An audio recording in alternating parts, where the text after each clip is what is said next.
information now that it is recording, and I'll now take the adherent for the meeting of the Council of the 2nd of March 2022.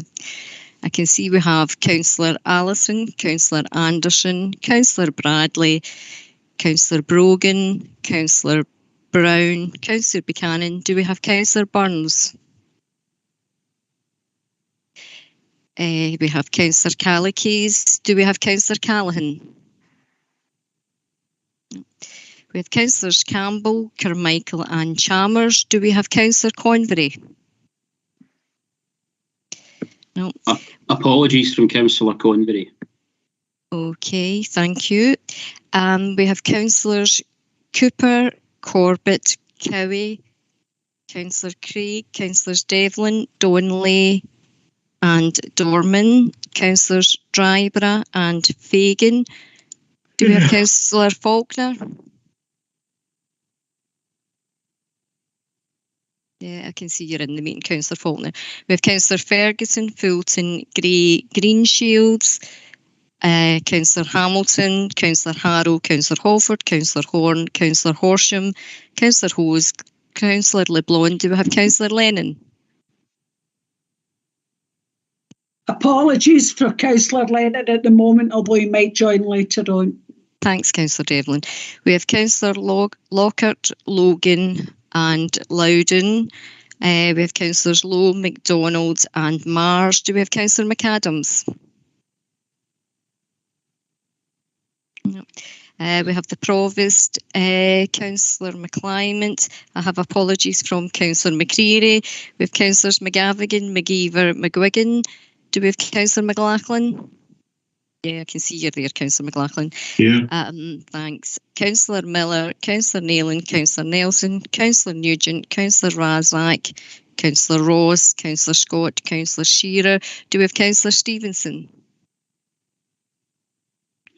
Apologies for both Councillor Stevenson and Steph Callaghan. They're both on duty at Parliament. Okay, so try and join us if they can. Thank you, Councillor Craig. We have Councillor Thompson, Councillor Walker, Councillor Wardhall, Councillor Ward, Councillor Watson and Councillor Wilson. There are also a number of officers present as well as the interpreters, and I'll hand back to you, Provost, for today's business. Thank you. Thank you so much, Susan. Before declarations of interest, I can advise that I have received a request in terms of Standing Order number 4C from Councillor Brown in relation to the Russian invasion of Ukraine. I have accepted this request and it will be dealt with later. Are there any declarations of interest? No, thank you. Item 2, minutes of previous meeting, pages 5 to 8. Minutes of the meeting of South Lanarkshire Council held on the 1st of December 2021, submitted for approval as a correct record. I move the minutes as a correct record. I'll second that, Chair. Councillor Craig. Thank you so much, Councillor Craig. Item 3, minutes of special meeting. Minutes of special meeting of South Lanarkshire Council held on the 23rd of February 2022, submitted for approval as a correct record. Can I check members have time to read the table minutes as circulated by the clerk? Yes. Good, thank you. I move the minutes as a correct record. I'll second that, Chair. Councillor Craig. Thank you so much. Councillor Watson, I noticed you got your hand up. I should warn you, Councillor Watson, if this is anything to do with what was discussed at the last council meeting, it won't be allowed. Thanks for the warning, Provost, but it's to do with the minute of the meeting, and it's a bit ironic that Councillor Craig seconded it. Page 3, request understanding orders number 4C. The narrative there suggests that I was wanting to discuss issues in relation to South Lanarkshire leisure and culture. That is not what I was trying to discuss. What I was trying to discuss, and was quite clear, was the competence and the confidence that the council had in our delegation and representatives to South Lanarkshire leisure and culture, and namely the continuation of Councillor Peter Craig continuing as a representative of the council.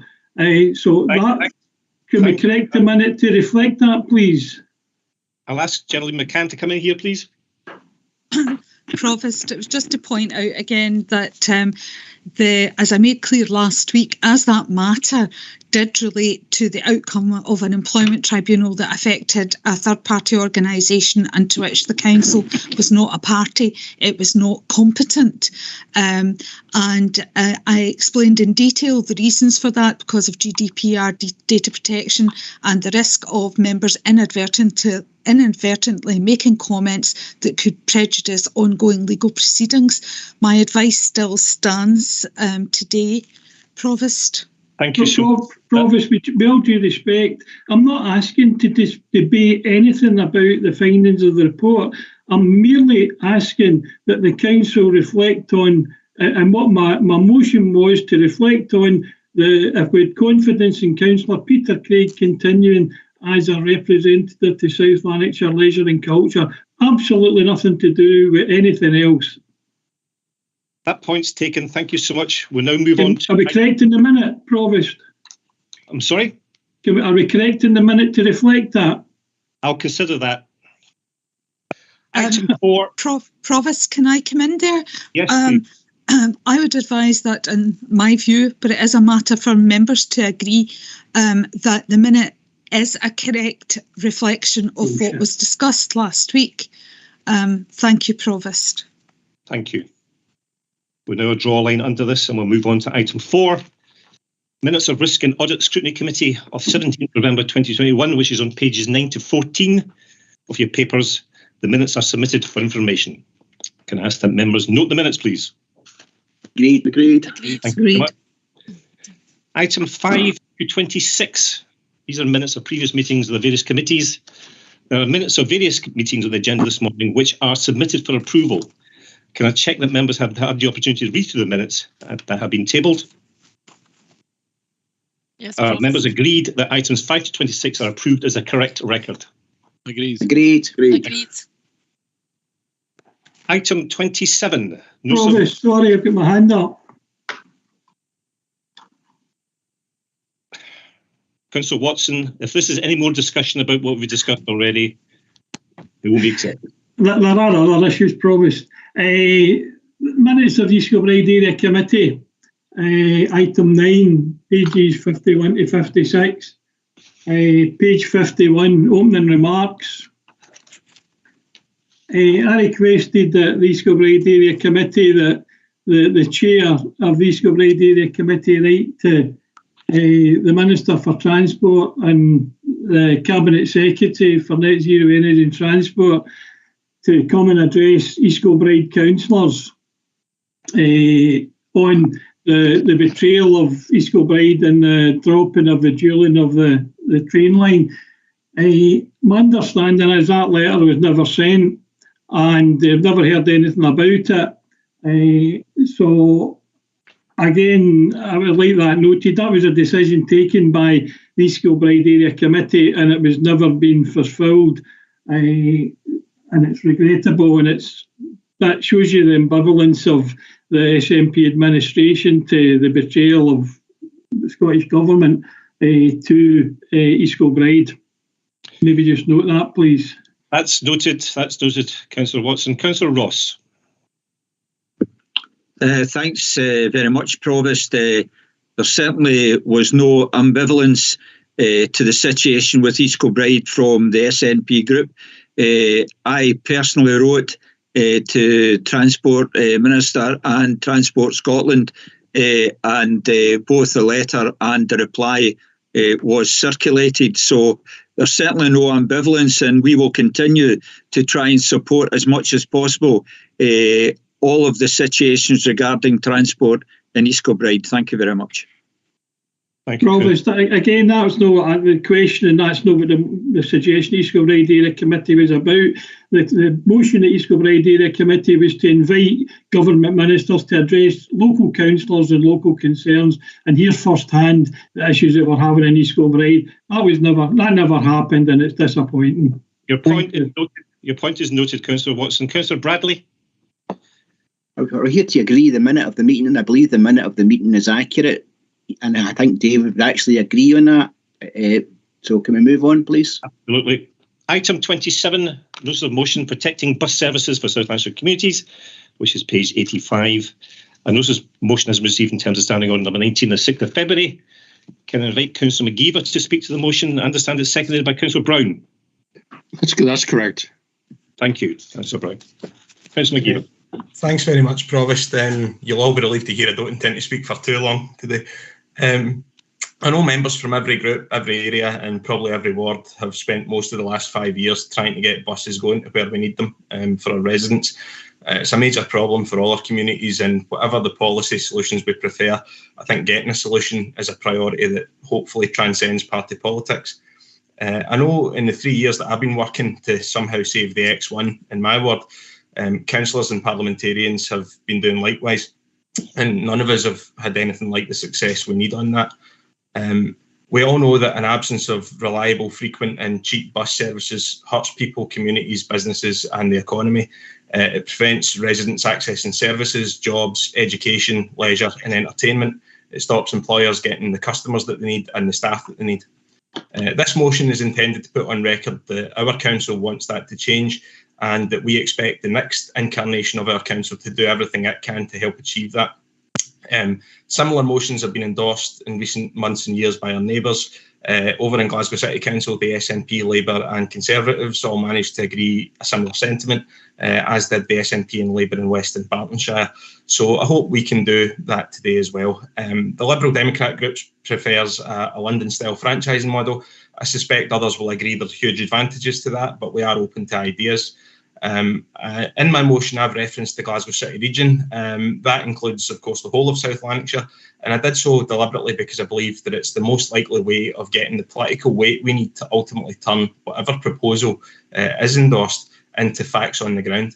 And I think that united behind such a proposal, the City Region Cabinet could deliver some of the force that we see coming from the Mayor of Greater Manchester, for example.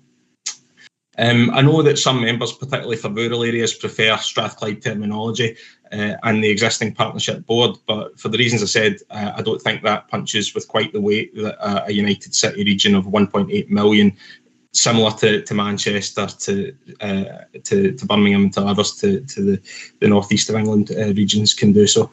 I certainly don't want to exclude the three Ayrshires or Argyll and Bute from discussions or eventually from a service model that they may want to be part of. And I hope that if there is a consensus behind a Strathclyde-wide approach, that eventually, and that's the way it goes, then the City Region Cabinet would still use all of its weight to get that done.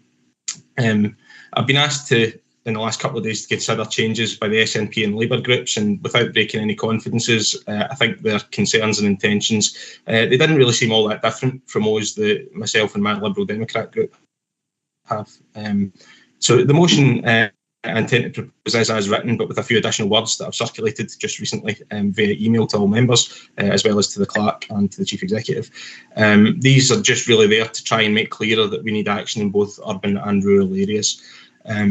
I'd like this council to speak with as much consensus as possible on the issue, and to that end, I'd be quite happy and interested to actually hear what colleagues on all sides think of both the motion and the amendment. Thank you, Provost. Thank you.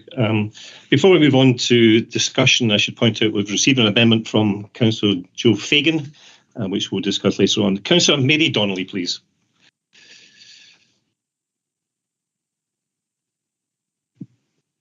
Thank you, Chair. I think Robert was going to come in to share second this motion first, and I was just going to add my comments. Is that right, Robert? Chair, I'm happy to second, but I wasn't going to say anything further in support of Councillor McGeever's excellent introductory speech. Thank you. Okay. Thank you for that, Robert. I just didn't want to steal your thunder. I'd just like to totally welcome the comments that Mark made.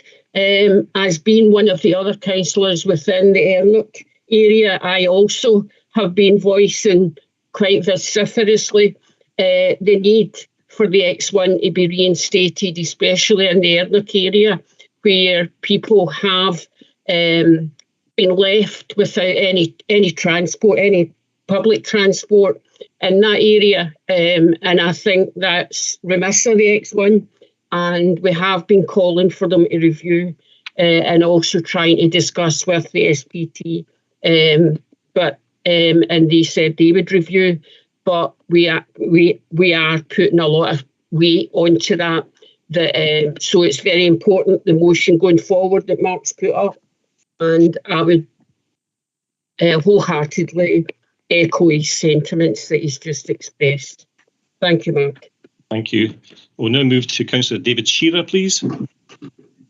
Thank you, Provost. I would like to welcome this motion from the Liberal Democrats, although personally I feel it doesn't go far enough and had to be amended to include the rural areas, or at least specify the rural areas.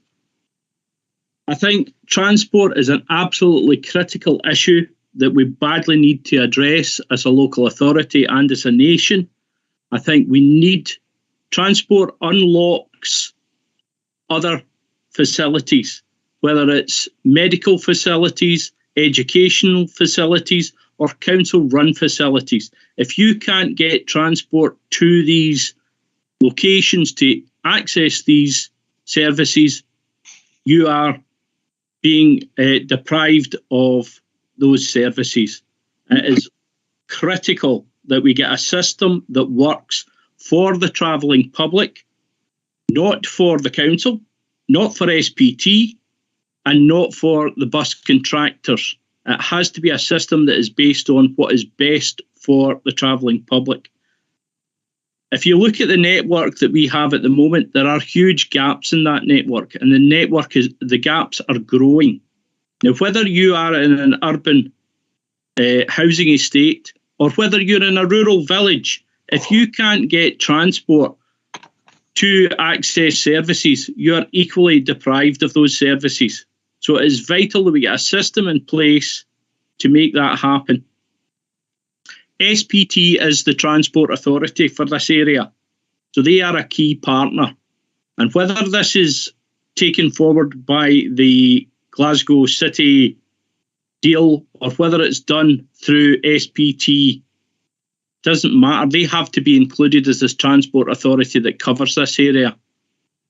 And it is absolutely necessary, and I would hope we find common ground here, because every single councillor has been affected by the lack of bus services in their ward. So I would hope for common ground here.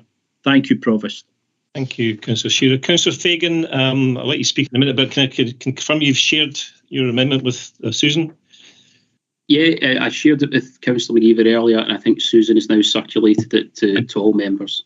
Thank you. Can I just confirm with Councillor Lindsay Hamilton that she's seconding it? Yeah. Thank you. Thank you so much. Councillor Fagan. Thanks, Provost. Well, first of all, can I thank Mark McGeever genuinely for bringing this motion forward. The Labour group have long advocated structural change in our bus network. I have to be candid that I had lost faith to some extent in the current council to support us based on past experiences. But that to me is why this motion is welcome. And I think the commitment to the London style model of transport in particular is welcome. And maybe the experiences that councillors have had with the withdrawal of bus services over the past 5 years has prompted people to reevaluate their position and strengthen their position. Now, our sincere belief is that there will be no seamless, integrated, reliable London-style network until the deregulated market is abolished. And I think on that, I think immediately I've come to a similar view as Councillor McGeever, that we need to make the most of our new bus franchising powers, and incidentally, the Scottish Government incidentally should also be laying the regulations to back up those powers as soon as possible. I do think we can go further than that still, though. 35 years of deregulation have failed. Going into the pandemic, bus services, even before people were advised not to use them, were already at a record low. In fact, it's one of the reasons for declining performance in the strategic environmental paper that the executive committee has just considered. Over 60 million vehicle kilometres have been stripped out of the bus network across Scotland.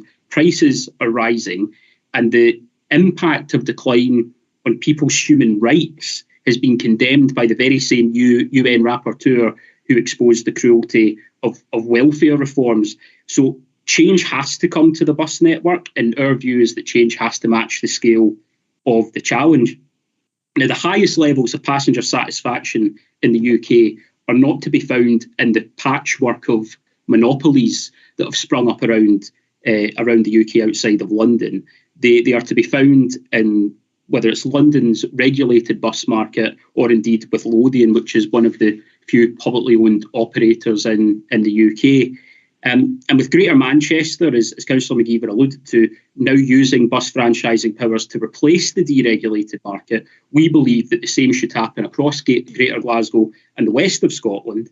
And I want to maybe just come to this issue of what is the appropriate body. I agree with Councillor Shearer, incidentally, that whatever model we choose, SPT will still have a role.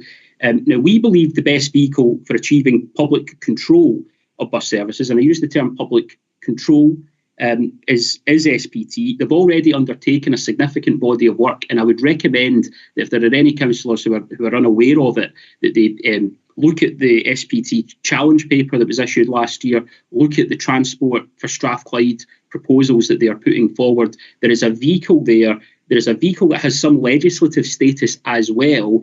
And if we were to achieve change across the SPT area, then not only do we have a pre-existing partnership with some legal standing, we actually create a bus network under public control that serves a population of 2.1 million people. And I have to say that would mean that between Edinburgh and SPT, we're actually bringing about half the population of Scotland at that point into a situation where their bus services are in some way publicly or democratically accountable. All Labour group leaders across the Strathclyde area have committed to working together to bringing the bus network under public control. We think we can do that through establishing London-style franchising framework and by extending municipal ownership and control of bus services. And again, I would also encourage any members that are not aware to look at the recent Sistra report that was conducted into the bus market in Strathclyde, which set out just how far we have fallen, how far we are from having a world-class integrated public transport network, but also set out what those different options are, the likely costs and the realistic options available to us. We could, for example, undertake the preparatory work for a franchising framework at a cost of about £15 million across the Strathclyde area. That's just the preparatory work. Investment in actually acquiring buses and assets is obviously another matter. And I think this is not impossible. In fact, I actually think it's very possible if we have the political will to do it. But it does mean that we have to have fair access to any central government funding. And this is perhaps the point of divergence that I do think we need to address as a council. I would like us to be entirely united on this issue, but this is where I do think there is a legitimate disagreement. Because the other option before us is to go down the road of the BSIPs and the voluntary partnerships. And the honest truth is that voluntary action has failed, and it has failed for years. Concerted action, backed up with state intervention, backed up with government regulation, is to be required because it is the only kind of action that is going to match the scale of the challenge and those historic or record low bus passenger numbers that we are dealing with just now. Can also say that the Labour Group amendment seeks to highlight the particular challenges faced by rural communities, but I appreciate Councillor McGeever has addressed that at the outset. There has to be an accessible, reliable bus network across all parts of South Lanarkshire and Strathclyde. The motion mentions the 31 bus in East Kilbride, which was one of the services withdrawn in my own area, and it makes a further appeal for First Bus to reinstate the service. Now, I have no issue with that appeal. Other members may know that SPT did listen to the views of the community, and a lifeline replacement service between East Kilbride and Kilmarnock was provided, and it's running just now. But the way in which the 31 bus situation developed was a case study in why we need to fundamentally change the way the market works. We need to shift power from the owners of the big bus companies to passengers and communities, because we should, as elected representatives in a system where 45% of operators' income comes from the public sector, we should have the power to decide how investment in the bus network is used, or greater power to decide how investment in the bus network is used, and what the outcomes of that spend should be. There should be far greater control than there is at the moment.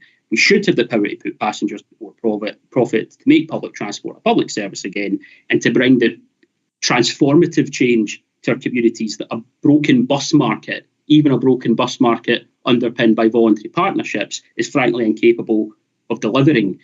So I hope I've perhaps tried to explain what I think is a legitimate point of difference, but also kind of come some way to understand that, and I think this is where there is now a consensus, voluntary action is not going to work. We need intervention. I would agree that involves regulating the market in some way, replacing the deregulated market entirely, to be honest. And I also would leave the door open, and I think that's probably a point at which we could find some kind of consensus for municipal ownership and control and extending, frankly, democracy into that part of the economy. And that is what I've tried to achieve with the amendment that I've put forward. The only area that I believe should be rejected is the idea that we are voluntarily going to lift the bus network out of the crisis that it's in just now. But for all those reasons, I've asked the Council to support the Labour amendment. Thank you, Councillor Fagan. Councillor Fiona Dryborough, please. Thank you, Provost. I would like to speak in support of Councillor McGeever's original motion. In my ward, as other councillors will know, we are continually building houses. Now, the community growth area is continually expanding. And while sometimes there are bus stops in place, there are no bus routes that actually go there, and there's loads of houses are just not reached by buses at all. And it just makes no sense. And I really feel that the council needs to add its weight to this motion, because there is no joined up thinking, just as well as there's no joined up bus routes. So it's making a lot of people in my ward really just not able to use public transport at all. And it can give them massively long journeys getting to work or anywhere. And especially for a lot of teenagers in my area who cannot safely get to activities after school. In fact, in my area, they can't even get to school in time because we're relying on a bus company that's not reliable. So really, I'm asking people to support the original motion. Thank you. Thank you, Councillor Dryborough. Councillor Ian Harrow. Thanks, Provost. And I'd like to thank Councillors McGeever and Brown for bringing forward this motion. Other councillors have spoken on behalf of the X1. I'd like to support the 31. The number of kind of complaints about people not being able to get to services like the doctor, the hospital or whatever. It's just never ending. They don't want to go all the way necessarily from Stewartfield into the centre of town. They just want to get to the town centre. Again, most of the people who've contacted me have been elderly. They don't have cars, and they feel almost imprisoned and forced to have to get taxis if they have to make appointments. So I would support this motion. Thank you, Councillor Harrow. Councillor Lindsay Hamilton. Thanks, Provost. I'm pleased to second the Labour Group's amendment to the Lib Dem motion, which I hope they can support. As someone who represents the Clydesdale ward, I feel it's appropriate that the rural aspect is included in this motion, so I thank Mark for the amendment that he has put forward. Whereas my ward is perhaps not the most rural as some others in Clydesdale, the situation with the buses is just as bad.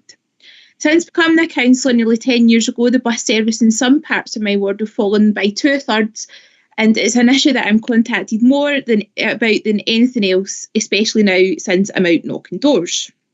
As you can imagine, in Law Village, you used to be able to get a bus to Glasgow regularly at peak times, and there was an hourly bus service to the main settlement people associate with as Wishaw.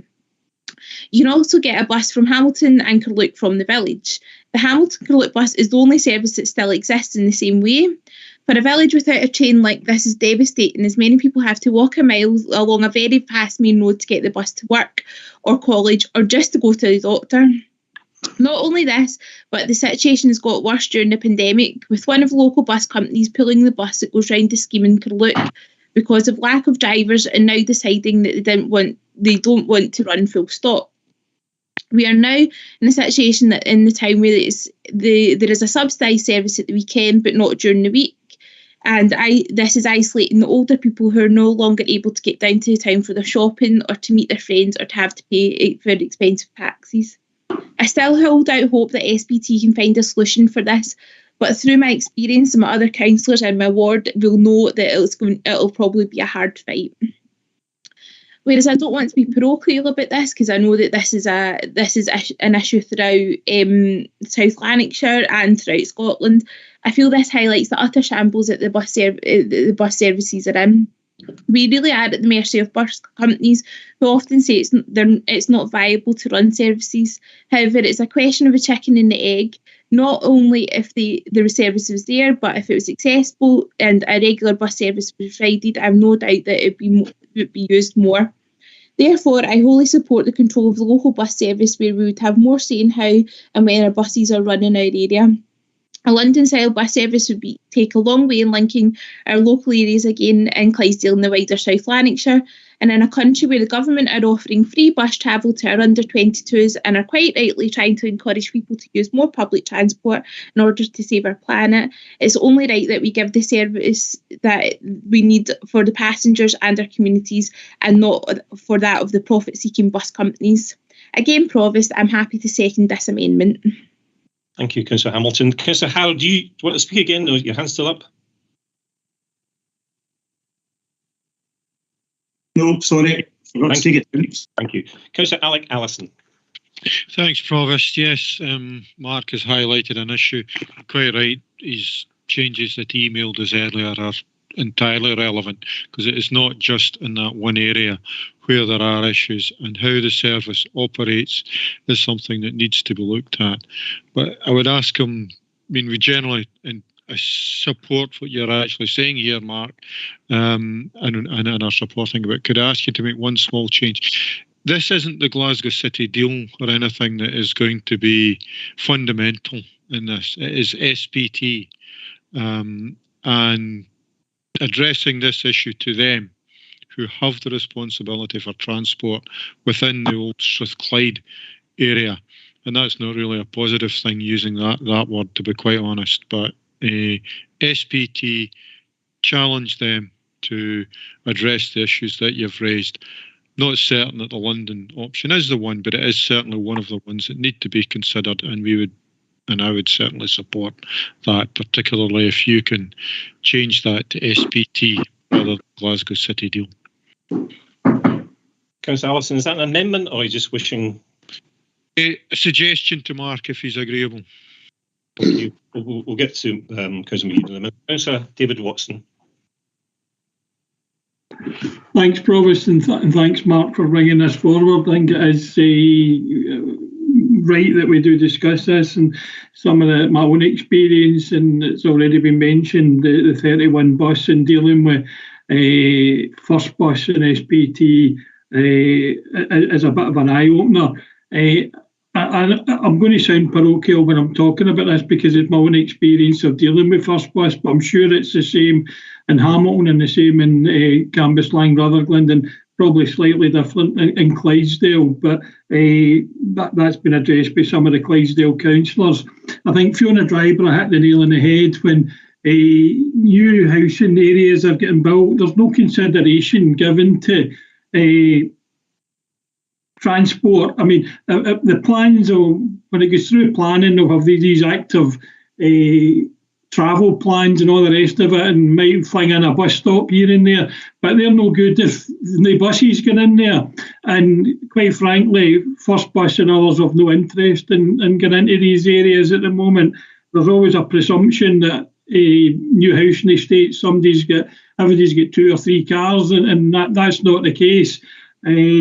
Plus, in areas that have been established for a while that have got some maybe large houses, it's an elderly population, and they maybe no longer drive. They've got disabilities and other issues like that. And if it wasn't for SPT stepping in, as Joe said, that with the 31, there would be no service in a big swathe of East Kilbride get into the outskirts of Glasgow.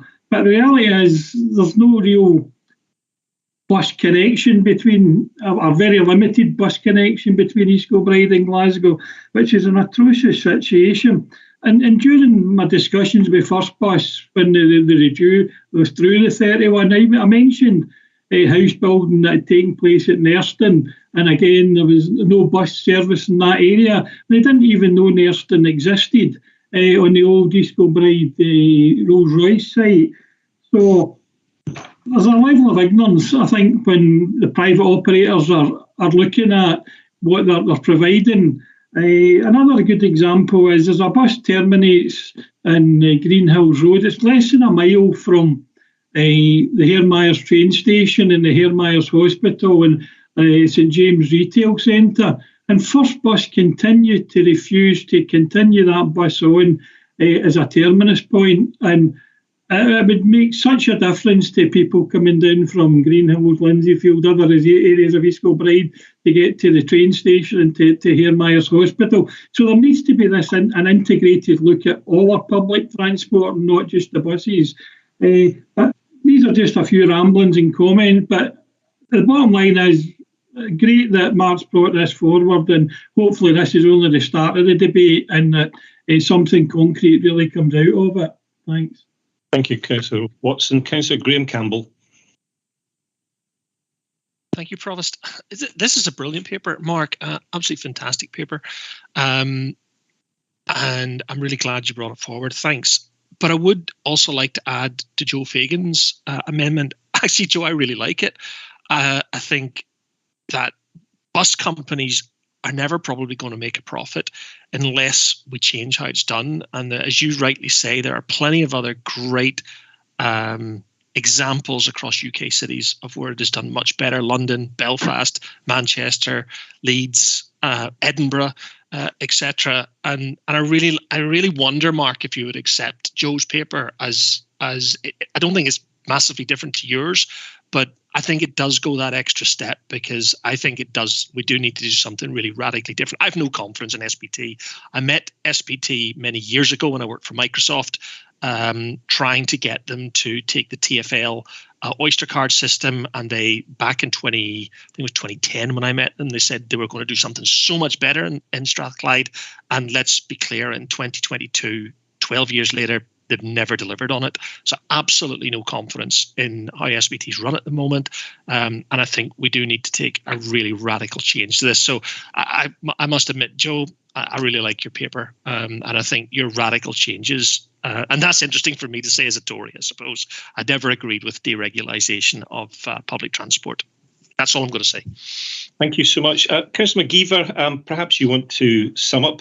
But before doing so, are you willing to accept Councillor Allison's change of word? And well, I actually noticed that Peter Craig was wanting to speak. I wonder, Provost, if we could hear from him. I don't see his hand up, Councillor McGeever. Sorry, Provost. I pressed the wrong button. Okay, thank you. So you may want to sum up, Councillor McGeever, but want to accept Councillor Allison's word change, and secondly, do you wish to accept Councillor Fagan's amendment? Right. Well, I'll keep it kind of as very brief as possible, and I'll avoid summing up to help with that. So with regards to Councillor Allison's point, I have no issue at all with SPT being involved. I think Joe made the same point, and I'm wondering if to our point 3 then of the motion, if we could just simply insert SPT and the leaders of the Glasgow City, where it, I don't think it does any harm to have both bodies working on it, frankly, given the crossover in membership anyway. And that would retain my goal of actually elevating this to the City Region Cabinet for the reasons that I stated before. So if Alec would be happy with that, then I'd be quite happy to go with that. With regards to Joe's points, I actually find myself with more agreement on them than maybe I would have anticipated. I think, it's a really well-intentioned amendment, and I don't have huge issues with it, to be honest. What I would say is that in the kind of interest of getting maximum consensus across the council, I'm not really able to fully support that at the moment. However, I wonder if he would be agreeable to simply adding from the amendment their points 3 and 4. I would be happy to accept it on that basis. If that's if that's agreeable. So just to be clear, Councillor McGeever, you're willing to accept Councillor Fagan's amendment if he inserts those changes? Yes, it's just checking I wasn't muted there. Yeah, the points 3 and 4 of the Labour amendment, I think there's no great issue with them. I'm quite happy with that, and it would avoid getting into further difficulties around the use of Strathclyde or Glasgow that the earlier points might bring us towards. So, over to him, I suppose. Councillor Fagan?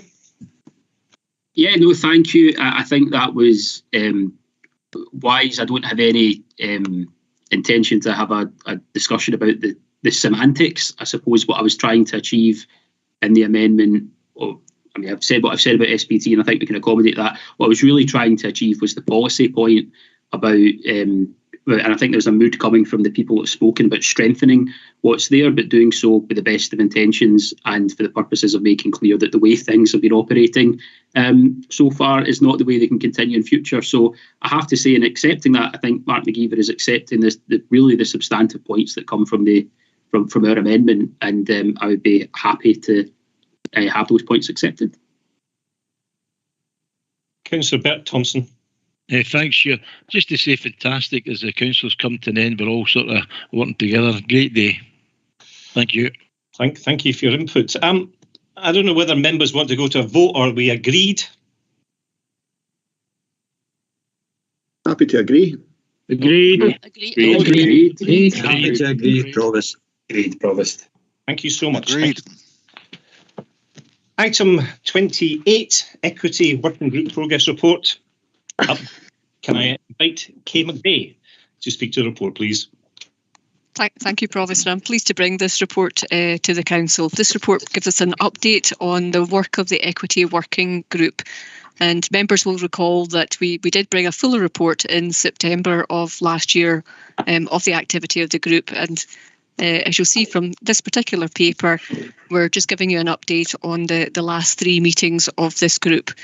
So in terms of the additional activity that the group has undertaken, they've received presentations from the Amina Group, a newly formed group in NHS Lanarkshire, and also from Police Scotland, all of which were very informative and interesting for the group to hear about, and no doubt will form part of work in the future. In terms of the next steps for this group, as agreed at the Council meeting in September, a report will be submitted to the statutory meeting of the Council in May, and that will propose that the membership of the Equal Opportunities Forum is increased to allow fuller representation, and also that the terms of reference for that forum is expanded to allow the forum to continue the good work that was started off there by the Equity Working Group. And finally, I would just like to say that the enthusiasm of the members of the group and the cross-party working in those meetings was really has set the bar high for the refreshed Equal Opportunities Forum. And I'm asking the Council to note the update. Thank you, Provost. Thank you so much. Are there any questions or comments, please? Councillor Eric Halford. Thank you. I just wanted to say that I was as I was a member of the working group, the energy and enthusiasm of Mo leading it, all the members that attended, and the considerable effort put in by the officers was wonderful. I mean, it really, really was well done for a committee that lasted for really such a short period. I think it only just over a year. We met frequently, and we actually got some progress made, and I think it's a credit to Mo and his leadership of it. That's all I want to say. Thank you. Thank you so much. Councillor Bert Thompson. Thanks, Chair. Make it brief. Just well done to Mo. I know I sat in a few sessions and I heard how dedicated and how forward things were moving, and going into the next term when we see new people there, I just wish the Equal Opportunity Forum all the best with the new members that will receive. The officers were fantastic, and people from all parties that attended the forums were great and enthusiastic, and I hope it continues. Thanks, Provost. Thank you so much. Councillor Morazak. Hello, thank you. I'd like to thank the councillors that attended the meetings. It's a cross-party collaboration, which was in fact, totally without politics involved, and the work that was done by themselves and the officers was absolutely outstanding, and I can only applaud and thank the rest of the councillors that put the effort and the ideas forward. And I would also like to thank the officers, because there was a lot of really good work done, and I really appreciate the effort they put in. Thank you very much. Councillor Mark McGeever. Very quickly, Provost, just to echo exactly what's been said by colleagues before and extend on behalf of the Liberal Democrats group our thanks to the officers and indeed to Mo. Councillor Razak did a tremendous job with that, and it is greatly appreciated. Thank you. Thank you. Councillor Mary Donnelly. Just to echo the comments that are being made and say that it was actually a very congenital, not congenital, but it was congealed.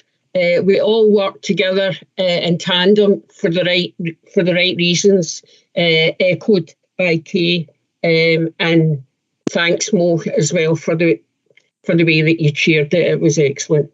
Thank you. Thank you, Councillor Donnelly. If there are no other questions, can I ask the members note the report, please? Agreed. Thank you so much. Item 29, a National Care Service for Scotland, consultation analysis. Can I invite the Chief Executive to speak to the report, please? Thank you, Provost. Now, I will try to do justice to this, but do it reasonably quickly, because I appreciate that I'm standing between members and a very important urgent item. So, National Care Service for Scotland members will be aware of the previous papers we have brought to Council and the member seminars. This comments on the publication by the Scottish Government of an analysis report following its public consultation on the National Care Service proposals that took place between October and February. Members will also recall the Council's submission to that consultation highlighted a number of concerns, not only about the proposals themselves, but also about the methodology being undertaken as part of the consultation. And in particular, the fact that the document lacked substantial detail about the proposals. It also failed to provide any detail around what an entitlements-based model would be, the number of recipients within that model, the cost, therefore, of making those improvements, and how those costs are going to be funded on a sustainable long-term basis.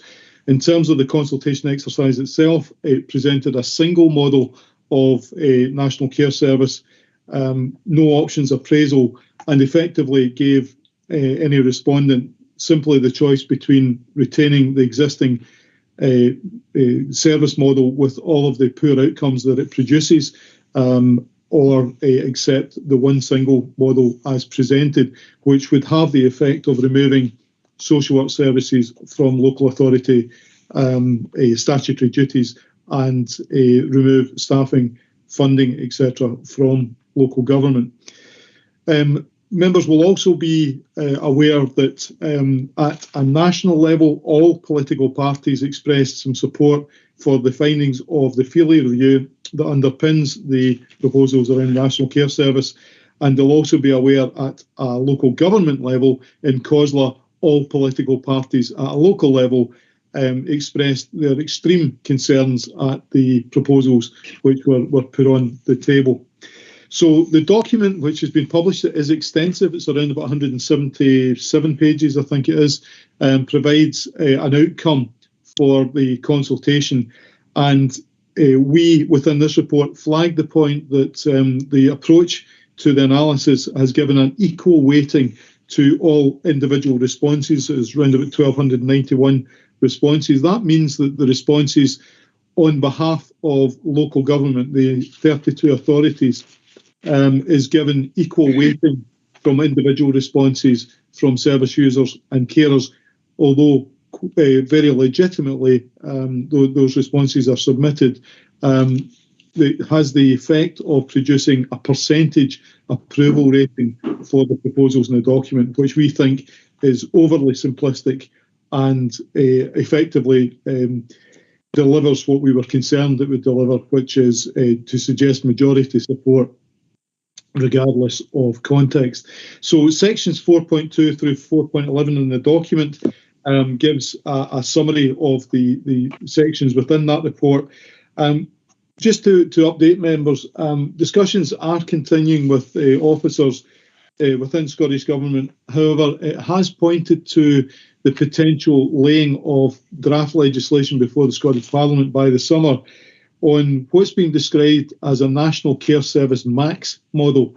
And to that, we understand that means all elements, all potential elements as outlined in the consultation document, and potentially more that was not referenced at that time. For us, we still lack the detail behind the proposals that will come forward, and COSLA are engaging with professional bodies like Solace, the Society of Local Authority Chief Executives, and Social Work Scotland, and a number of other public bodies regarding how we give effect to the outcomes that Feely points to without the requirement for the major structural change and the long timeline that would be associated with this development. So to that effect, we are continuing to work with government. However, at this stage, we haven't had sight of the draft legislation. In the report before members today, at section 4.12, we just again some of the implications around this. To see the removal of social work services and social care services from local government would remove around about a third of our functions, our staff, our budget. It would remove it from local control and would obviously therefore have serious impact on central services that this council has modelled around its full range of functions. It would have a huge range of statute and duties currently held by us removed. And at this stage, we are not seeing a coherent presentation of what will change and where the responsibilities will lie. And equally importantly, no detailed risk assessment of the impact of pursuing this particular direction. I'll finish, Provost, just by saying none of these concerns we are raising should be in any way represented as suggesting we deny that the system needs to be improved. As we pointed out in the council response to the consultation, the effect that has been produced by the current model has been produced by decades of chronic underfunding of the sector, and therefore a requirement for councils to ration access to care. And as the gap between the available resource and the increasing demand due to demographics has got wider, that means that we are probably providing services only to people in category 1 and 2, critical and substantial need. And I have to say, even at category 2, some of the restrictions are imposed. So we hold the position in local government, it's the position that South Lanarkshire Council took previously, that we could deliver improvements in these outcomes faster, more effectively, and without the massive upheaval that's proposed by establishing this model of National Care Service, should the resources be available to us. And finally, there are certain functions that would benefit from a national approach, and I'll take members back to the submission we made to the consultation, which outlines those in details. So I'll stop there, Provost. This is a report for noting, and we will provide further updates to the new council once we have sight of the draft legislation. Thank you. Thank you very much indeed. I'll open up for questions. Below first, please. Okay, Provost. Is this another doing away with the police service, the fire service, the water board, all the services? Is this him taking away the social work now? The next thing will be the education. I'm sitting here with a letter today from the fire service, which is only one appliance in Hamilton, right? They forget we're building houses all over the place, and they're cutting the fire service. It's unbelievable.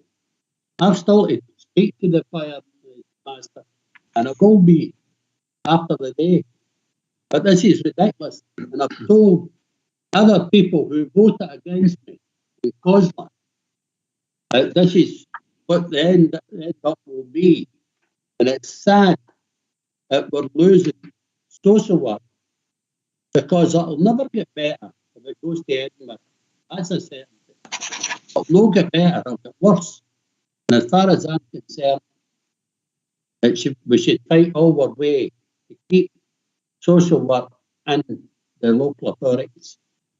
Thank you, Provost. Thank you, Councillor Lowe. You were kind of dipping in and out of there, but I think we got the essence of what you wanted to say, so thank you. Councillor Robert Brown. Yes, thank you very much, Provost. Could I first of all thank the officials for this very excellent report and for the way in which Cleland, as the Chief Executive, put it forward. To be quite honest, because of the official, if you like, neutrality, the criticisms made are that much more devastating in the way they take it forward. I make no bones about it. I've never been in favour of a national care service in the way that's been put forward by the Scottish Government, and I think that's a view that's increasingly shared across local government. Now, I don't want to say much more on that just at the moment, if I may. I'm concerned that the Scottish Government may use the kind of the numerical analysis of the consultation in support of their original proposals, and for the reasons that Cleland has detailed, that would not be appropriate. But what I would like us to suggest, and I know it's a noting thing, we actually go a little bit further and draw out one or two of the points in the minute. And I'd send a wee note to Susan and to the Leader of the Administration on this. We note the content of the report. We note the heavy criticism of the consultation process by COSLA and Solace reported in paragraph 3.8. We strongly support the view expressed in paragraph 4.12 that Clarence has referred to, that if there's additional investment on the scale suggested, then councils can implement change quicker and more effectively than waiting for the major structural change, and that consuming a huge amount of time and effort in itself will not improve service to users and carers. And finally, that we urge the Scottish Government to work with COSLA to develop structures to raise standards for the care service across Scotland, which retain full local control and effective community links. Now, I appreciate this one for noting, but I think that would be an appropriate amendment, which I'm happy to move if necessary, to continue to stress the Council's opposition to the what Cleland, I think, rightly described as the National Care Service max in going forward here. And I wonder if that would be acceptable to the Council. Thank you, Councillor Brown. You're right. This is for noting. However, I'm wondering if members can see the changes that Councillor Brown has put on, and if they're agreed for it to going forward. Are we agreed with that? Agreed. Agreed. Which time look at the changes?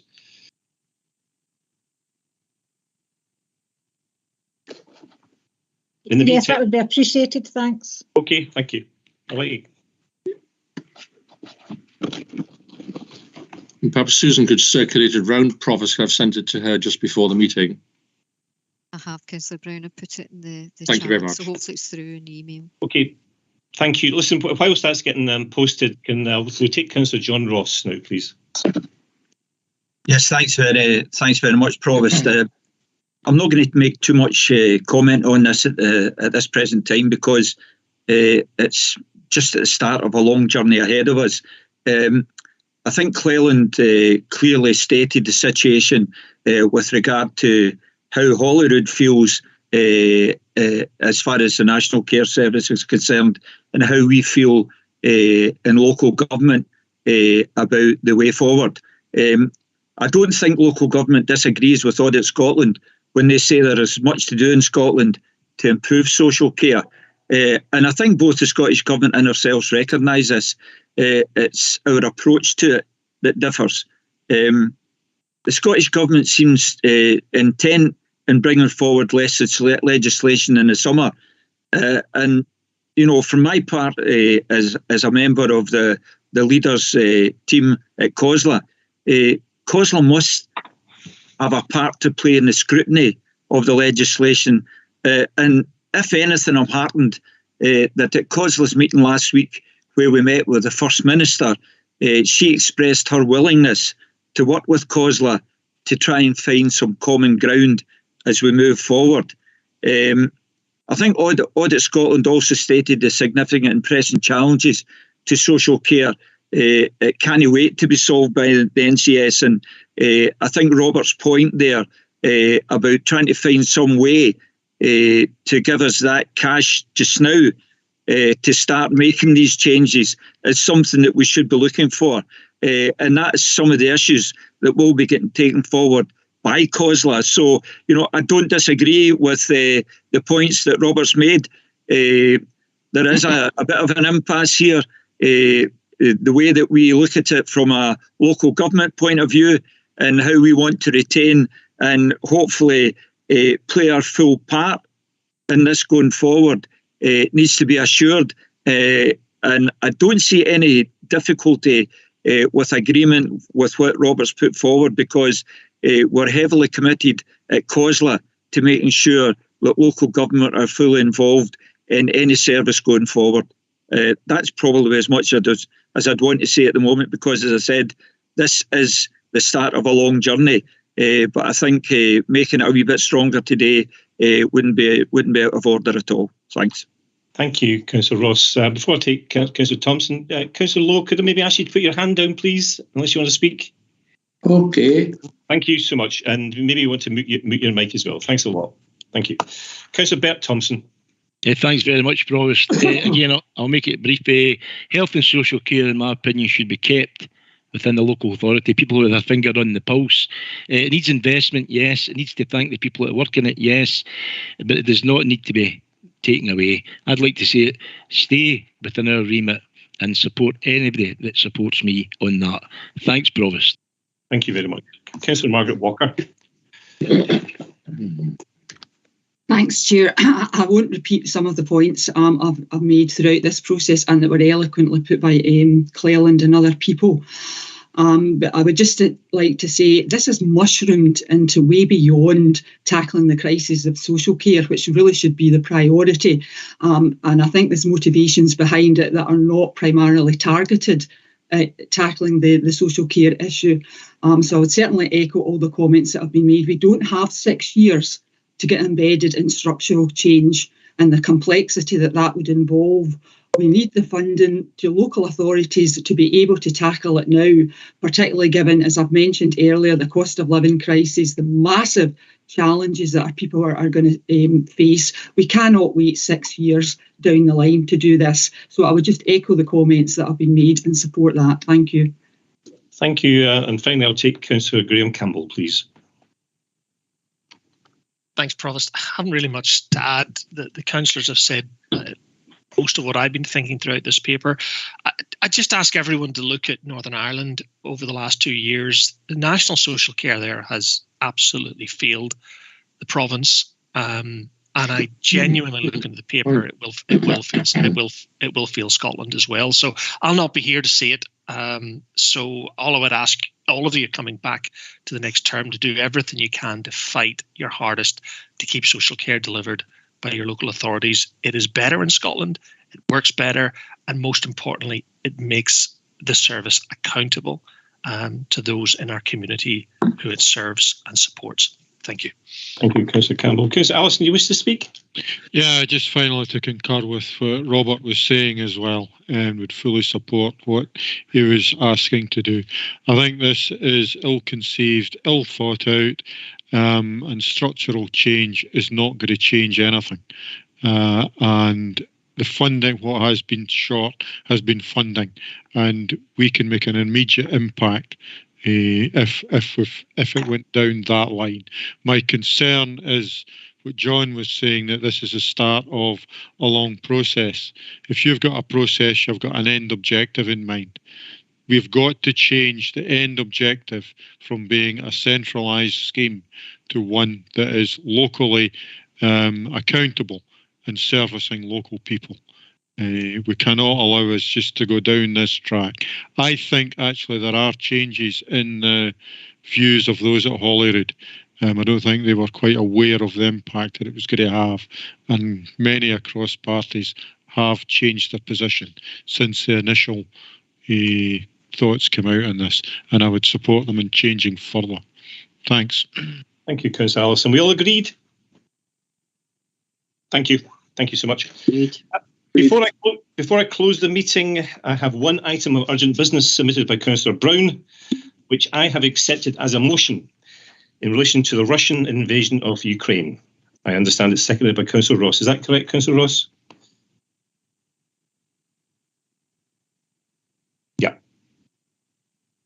Okay, thank you. Councillor Brown. Yes, thanks very much, Provost. The Russian invasion of Ukraine arouses feelings of shock, disbelief and horror that after all the evil experiences of the 20th century, we should once again see an independent, democratic European country be the subject of bullying, aggression and attempted domination by the armed power of an expansionist state, led by a man showing all the signs of delusion and megalomania. Yet there are differences from the issues that Europe faced and eventually overcame in the period leading up to and during the Second World War. The world institutions are stronger and more sophisticated than was the League of Nations in the 1930s. The global economy is much more interlinked than it was then. And the world's media report the immediacy and horror of the war as it happens, with the Russian troops reported today as entering Kharkiv and Kherson, as well as continuing to invest Kiev. And social media allows millions of people to make their own reports to people across the world, including in Russia itself. But when I drafted this motion, I confessed that I had a sense of futility. What on earth actually can anyone do to help the Ukrainian people if the West is not in a position to put troops and armour on the ground? But I've changed my mind as we've watched the courageous way the Ukrainian armed forces and people have defended their homes, their cities, their country against the Russians, as we've seen the effects of world opinion, sanctions and boycotts, as the value of the ruble and of leading Russian oil and gas companies has crashed. I cannot recall an instance in my lifetime when the opinion of the world has been so demonstratively united against aggression. And there are also brave people in Russia who've been prepared to defy President Putin and have put their liberty and perhaps their lives at jeopardy to say, this war is not waged in my name, this is not my Russia, there is another Russia which, like other Europeans across the continent, believes in human rights and the rule of law, and the rights of people to live their lives and run their countries as they see fit. And it's in that context that I propose this motion in South Lanarkshire Council today, a motion which I anticipate will be supported, not with the forced unanimity produced in totalitarian regimes, but by the united outrage of democratic representatives speaking on behalf of our small part of the world. It's a small brick in a wall of international condemnation of the barbarous aggression of the Russian government, and it will make a difference. It's impossible at this stage to predict how all this will fall out. It's beginning to look as if Putin has miscalculated both the strength of Ukrainian resistance and the power of global opinion, and that his actions have strengthened the NATO partnership. We don't know either the strength of the forces behind the scenes in Russia, the army, the ministers, the business interests, and the public. But as President Putin sits at the head of that long, oppressive table in the Kremlin, surrounded, we're told, only by former KGB cronies with no one to gainsay him, it may be that he has, in the short or medium term, pointed a pistol at his own head. So let us today add our small voice to those of other small and large voices across the globe in condemning absolutely the Russian invasion of Ukraine as the war crime that it is, and stand ready to offer whatever humanitarian support and refuge is within our power. Let me pause for a moment on the issue of asylum. The conduct of Poland, of Hungary, of the European Union, and of ordinary citizens across our own country in offering asylum and aid to Ukraine has been exemplary. It may be that Downing Street and Whitehall will be as generous over time. But could I offer the junior defence minister, whom I saw prevaricating and dithering on television at the weekend, this advice? Let him say, let the Prime Minister say, we stand with the rest of Europe in offering all help within our power to Ukrainians fleeing the conflict, whether with relatives in the UK or not. We will provide asylum on a generous and non-bureaucratic basis to all who need it. The United Kingdom has a long history of offering sanctuary to people in need. The government must not abandon Ukrainians in their hour of need. Provost, today's debate should make it clear that South Lanarkshire Council is ready to play its part in that. Our council buildings have, I understand, been lit with the colours of the Ukrainian flag. Our flagpole could fly the Ukrainian flag in solidarity. Let Andrei Yakolev, the Russian Consul General in Edinburgh, be in no doubt that the demonstrators he has outside his windows since the invasion began are backed by all decent people across Britain and in South Lanarkshire in particular. The Russian leader has shown himself to be indecent, intemperate and murderous in conception, and indeed, he must be stopped. His tactics cannot be allowed to succeed. Ukraine is not only defending its liberty, it's defending the liberty and security of the whole of Europe. The words of the 19th century poet, say not the struggle naught availeth, for while the tired waves vainly breaking seem here no painful inch to gain. Far back through creeks and inlets making comes silent flooding in the main. And not by eastern windows only. When daylight comes in the light. In front the sun shines slow, how slowly, but westward look, the land is bright. Provost, the waging of aggressive wars a crime against humanity. As a Ukrainian said on television the other day, they can occupy our land, but they cannot occupy our souls.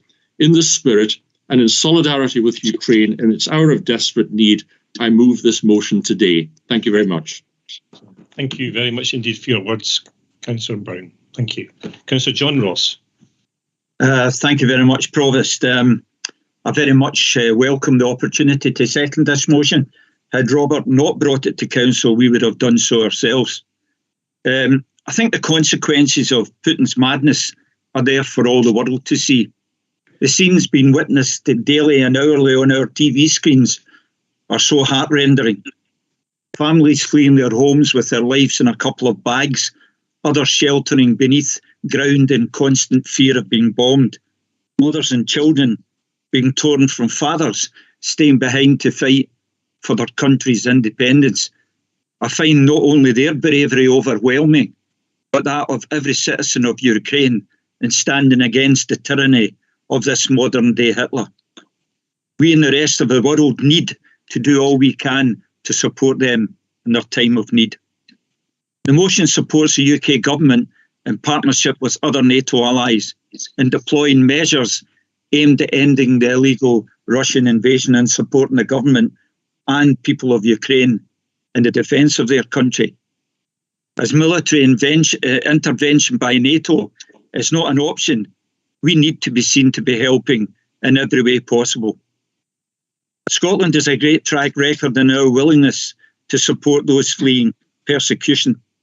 But our hands are tied by a UK government who at this time seem incapable of adopting the humanitarian position advocated by the majority of EU countries.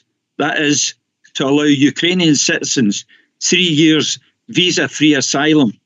And I would urge, like Robert, the Home Office to rethink their position. South Lanarkshire stands ready to support the Ukrainian people, and already organisations are making themselves known and coming to the rescue with donations which will make their way to Ukraine and other countries hosting refugees. And I urge all of our citizens to help in any way they can. These are indeed dark days ahead for the Ukrainian people, but I hope the world condemnation and the acknowledgement of Russia as a pariah state will help bring an early end to the conflict. Thank you very much, Provost. Thank you, Councillor Ross. Councillor Wilson, please.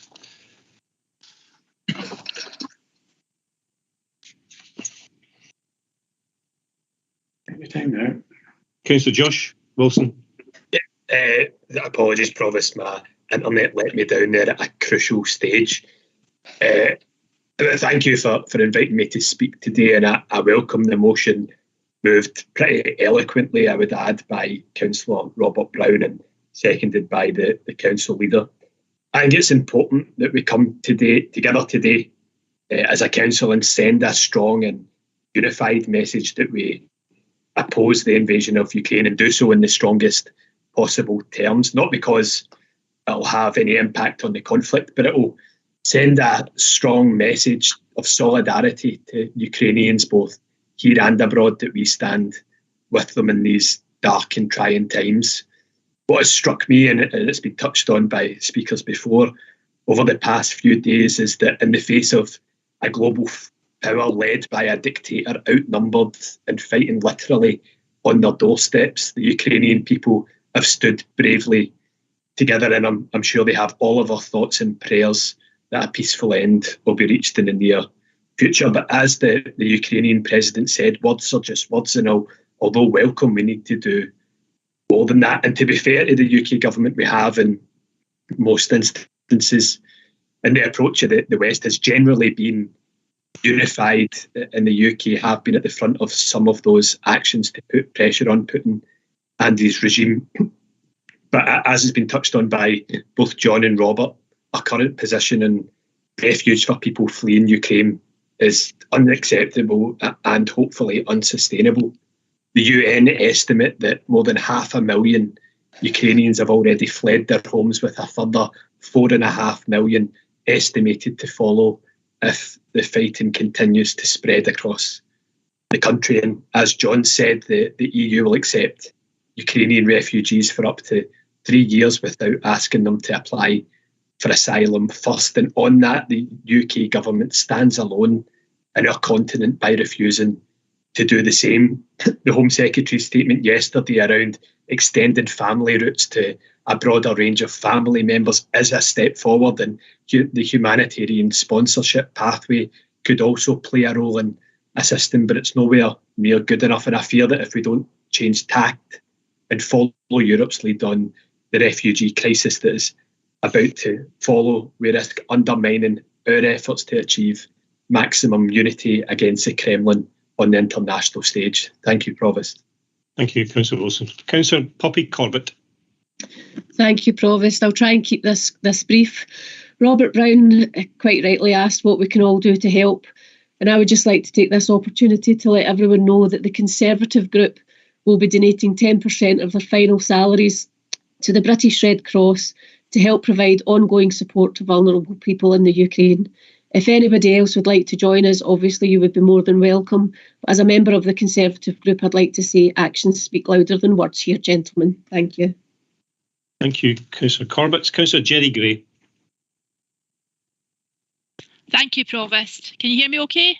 Yes. Right. Sorry, my microphone broke earlier. I would just like to add my voice to it. I think the depth of feeling among councillors today is evident in the fact that so many of us have Ukrainian flags as our background. I also would like to echo John Ross's words that we really need to be doing more to allow the Canadian people to come here visa-free for 3 years. And also just to also say to the Conservative group, well done. There's also many of us that are organising charity donations, etc. for Ukraine. Thank you. Thank you, Councillor Gray. Councillor Joe Fagan. Thank you, Provost. I just, on behalf of the Labour Group, want to fully endorse the motion that's been put forward and thank Robert Brown for bringing it forward today. It is important that the Council speaks as one and that together we demonstrate our solidarity with Ukraine, not simply with gestures and symbols, but incidentally, those gestures and symbols are important, but with practical action. Now, the motion calls for representations to be made to the Russian consulate, and that obviously has our full support. But I want to focus more on what we can do locally and specifically what we can do as councillors. Councillor Gray is quite right. There are collections and donations underway already to address what is sadly an unfolding humanitarian crisis. And I think we have to pay tribute to everyone, whether they're in politics or in our community, who is volunteering already and taking part. We absolutely have to prepare to welcome those who are fleeing war and to play our part in supporting the refugees from Ukraine. And I won't repeat the points that have already been made, other than to say that I echo the remarks that have been made about the Home Office. And after years of frustration with the pace of change at Strathclyde Pension Fund, I have to say that we do need to insist on urgent divestment from sanction-hit instruments of the Russian mafia state. Tayside are actively reviewing their £3.4 million holding in the sanction-hit Sberbank. Strathclyde should review its £16.4 million investments, and it should do so immediately. But the main point I want to make today is that what's happened over recent days should be a wake-up call to everybody who is involved in democratic politics. Robert Brown said it earlier, this is not just about liberty in Ukraine, it is about liberty everywhere, it is about liberty across the rest of Europe. And whatever our differences, and we have many differences, and legitimate differences, there are foundations on which all of us have to come together and defend, because they are foundations that support our very politics and our way of life, and they are democracy, human rights, and the rule of law. And when the US Capitol was stormed a little more than a year ago, it did show that we can't take those foundations for granted. Now, the values of democracy, human rights, and the rule of law clearly are values that are offensive to Putin. And that offence, I think, does explain, partially at least, his belligerence towards Ukraine, aside from all the other factors that have been commented on. But in the rest of Europe, where values like democracy or freedom of the press are cherished most, Putin's Russia has been and will use those values that we hold dear against us.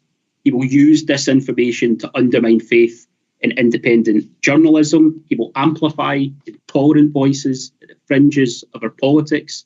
He will seek to blur the lines between an alternative perspective on current affairs and what is frankly outright Kremlin propaganda. And what has been reassuring about the past several weeks, if there is anything to be reassuring about the past several weeks, then surely it has been that social media and those freedoms that we have spoken about are exposing Putin's behaviour.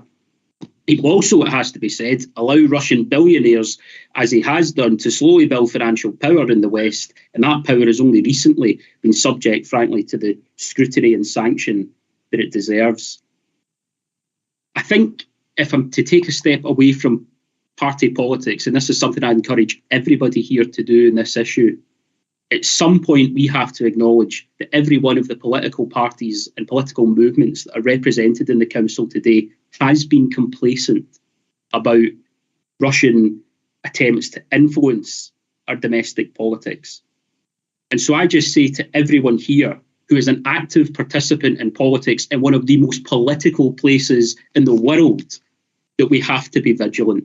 Because if we believe that the foundations of democracy, human rights and rule of law are so fundamental, that we have to challenge false narratives and any attempts to influence or undermine our democracy. We have to be better at assessing disinformation and opinion online. We have to call out attempts to spread that disinformation, and we have to dial down the polarisation in politics, because it doesn't just divide opinion, it divides societies much more fundamentally. I said earlier, we saw an example of that in America, and hopefully America is to some extent coming back together again. The solidarity that we stand for and the solidarity that's been expressed today, we shouldn't just express because of our understandable shock and revulsion at what has happened in Ukraine. We have to live it and believe it and stand by it all the time. Because where we stand at this moment in world history will define the future of Europe. It will define us as a people. Thankfully, as been said, Europe is far more united than I think anyone could have imagined it would have been, given the events of the past decade or so. And the message from this council that we are in full agreement with is that we must stand today with Europe, we must stand today with Ukraine, stand against Putin, but fundamentally we have to stand by our values. Thank you. Thank you, Councillor Fagan. Councillor Alec Allison, please. Thanks, Provost. I'm in no doubt that writing to the Consul is not going to unsettle Putin at all. But that is not what I think this is about at all. It is about the Ukraine, the people of the Ukraine, and perhaps here in South Lanarkshire, any Ukrainian citizens who happen to be in the South Lanarkshire area, that everyone here understands, supports, and we do what we can to be able to support them in what is becoming a very nasty, nasty fight. I think one of the things that has actually struck me that hasn't been mentioned so far is the way that the political parties in the Ukraine have all come together. There has been no party politics played in it at all. Even many of the Russian-speaking areas have been supportive of the Ukrainian government.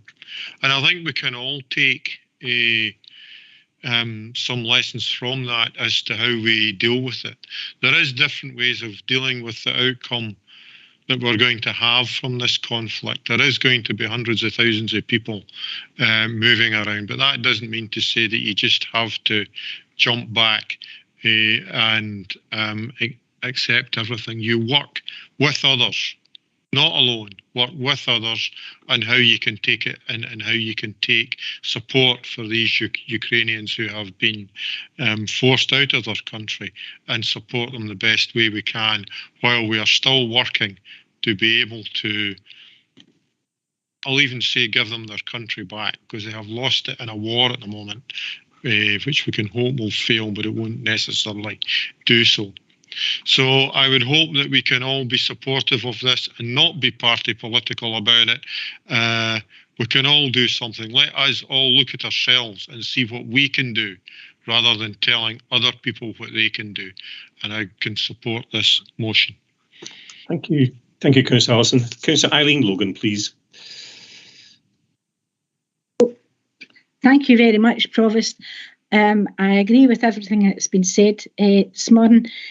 I was reading something just about last week, actually, that since the last global war, 39 to 45, there has never been peace in the world. At some point or somewhere there has been conflict, and there has been, probably except for Antarctica, every continent has had a war at some time, which brought devastation to its people. The Middle East, various different places, refugees on the move, and it's always heartbreaking to look at what has been happening. The Rwanda war was a terrible time for people. In fact, we had in Europe the conflict of the Balkans, which was if you read some of the things that happened, the history of the Balkans, absolutely devastating. This is very, very scary what's happening in Ukraine, the threat of nuclear war, the threat of this, the threat of that, and refugees on the move need to be helped, but they need to be helped from everywhere. People crossing the channel in wee dinghy boats and things like that, that's sheer desperation for these people. Who would set off in a wee dinghy if you weren't a desperate person? Every church, I have been so proud of my area and everybody else's area. I think every church has become involved. Many people have become involved. Somebody like me, I'm active in my own church, and I know what I'm going to do, and I know what how I'm going to support what I want to support. Salvation Army, I have a great admiration for them. So I think the whole country has came together on the Ukrainian issue, but I hope as well that we still consider and keep our minds to other refugees and other people who also need our help. And all we can do is, well, for me, I'll be saying my prayers and hoping that there can be a quick stop to this madness that is going on, and only thank the people, not just in South Lanarkshire, but throughout the country, who are doing their very best. Thank you very much. Thank you, Councillor Logan. Councillor Peter Craig. Yeah, thank you, Provost. I'm really proud to see the Ukrainian flag flying outside the council buildings today. And I would suggest that it stay there until at least the formation of the next council, along with the lighting of the building. I'm not quite sure if we're able to do that yet, but I would envisage that would stay on for the same length of time. It's absolutely dreadful what President Putin has done to the Ukraine, but his attack on the Ukraine isn't all about the Ukraine. It's an attack on all democracies everywhere in the free world. And our stand on this has to be alongside every other freedom-loving nation. And I would just like to say that the Ukrainian people are an inspiration to all of us. Thank you, Chair. Thank you, Councillor Craig. Councillor Jim McGuigan, please. Thank you, Chair. Just to say that I had the pleasure of actually being in Kiev back in 1985, which, if we put that into historical context, that was prior to the wall coming down and Gorbachev was in power. We had I was a small group, and we had a gentleman there that disappeared for a couple of days, and we were worried because he was actually Ukrainian. And he was actually fearful of the police or the secret police getting a hold of him. But what he'd actually done is he disappeared for 2 days to go and visit his family, the family he'd never seen since the Second World War. Now, his reason for having the problems there was that he had actually fought on the side of the Nazis. And this is a historical context that has to be taken into account here. But this should not be a case of Putin coming in here and trying to do a payback situation. We should all be above that.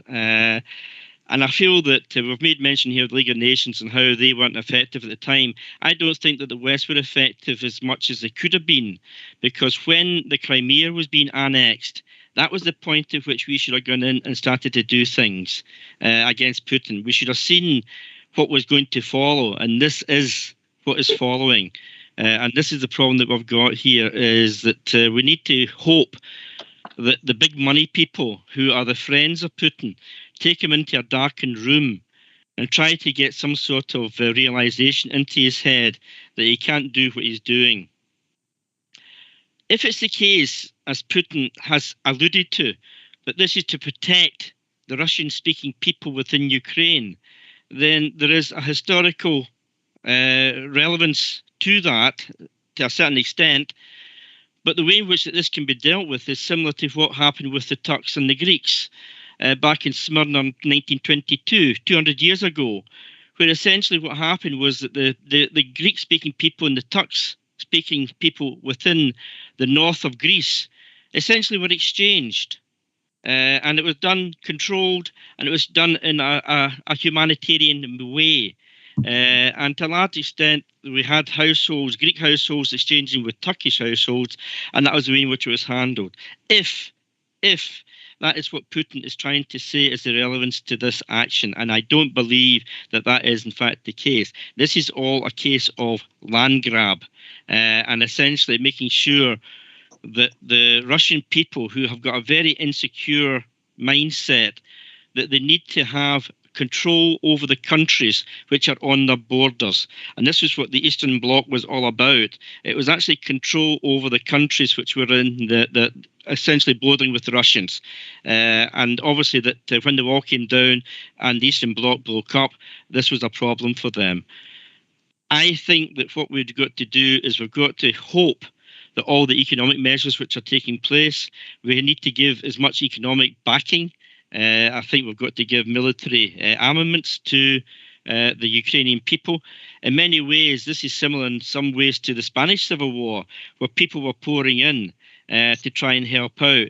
And while it's only Ukrainians that are doing this at the moment, I think that this may actually come to a point where other people who will go in and try to help out the Ukrainian people, not as a country, but certainly from the point of view of the situation that they're trying to get their backing for the Ukrainian people. So certainly from that point of view, I mean, the motions which have been put forward today certainly back it all to the hilt. We need to do as much as we possibly can as a country, both to help the people on the ground, but also to help the Ukrainian government to see off the big bear that Russia was always seen to be, and we need to make sure that that's actually sort of dealt with properly. So fully endorse the motion here today, and let's see, hopefully, that some sort of realistic humanitarian approach can come out of this. Thank you. Thank you very much. Councillor Fiona Dryborough, please. Thank you, Provost. I fully endorse the motion, but one of the Ukrainian members of my church has asked that I pass a message on at any point that I can. And I've heard it a few times throughout this conversation. It is not the Ukraine, it is Ukraine. And it's very important to Ukrainian people because the Ukraine implies that it is part of and it's owned by Russia. Also, it's Kiev, not Kiev. That is also Russian. And they ask that they're due the respect and that we try to use language that they agree with, and it is also as close as how they pronounce their capital. But it is not the Ukraine, it is Ukraine. So please just be mindful when you're in conversations. Thank you. Thank you very much. We'll hear from Councillor MacDonald, followed by Councillor Shearer, then perhaps we'll have Councillor Brown summing up, please. Councillor MacDonald. Thank you, Provost. Provost, I've been reading about local areas across Scotland setting up books of solidarity for local residents to write messages of hope for the Ukrainian people, which are then going to be passed on to the Ukrainian Parliament.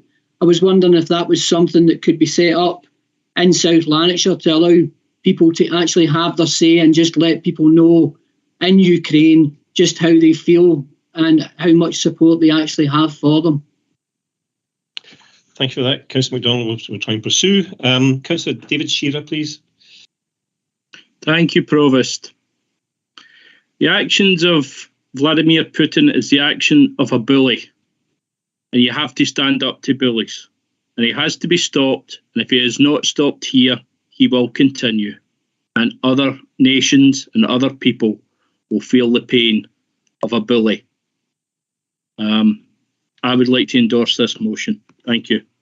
Thank you, Councillor Shearer. Thank you, everybody, for that debate. It was really unequivocal, and the support is remarkable. Councillor Brown, do you wish to sum up, please? I don't wish to say much, Provost. I think it's been an excellent debate. I'm grateful to colleagues who've spoken in it. It's fairly obvious there are some issues that rise above party divisions, and this clearly is the preeminent one at this present moment in time. I think this has been a useful debate. I think it's been a useful opportunity to send our support to Ukraine. I think what we do after this in our various ways, a lot of suggestions during the debate about the lights, about charitable collections, about donations and all sorts of things like that. These are all, I think, valid things which we'll all take forward, I'm sure, in our own way and in our own communities. But I think it's important that in South Lanarkshire we've been able to send this message today in support of the valiant struggle of the people in Ukraine and to wish them well in their horrendous war against the Russian aggressor. Thank you very much indeed, Provost. Thank you very much. Councillor Gleekes, you wish to speak? Yeah, can I just wanted to ask if anyone, I've just had an email from a constituent and know that we're all doing the best that we can to support local efforts in our communities. I know Councillor Loudon's collecting today to take stuff to the Helping Ukraine effort in Glasgow. I've just been contacted by the coordinator of the local efforts here in Rutherglen, and they've been let down by a transporter.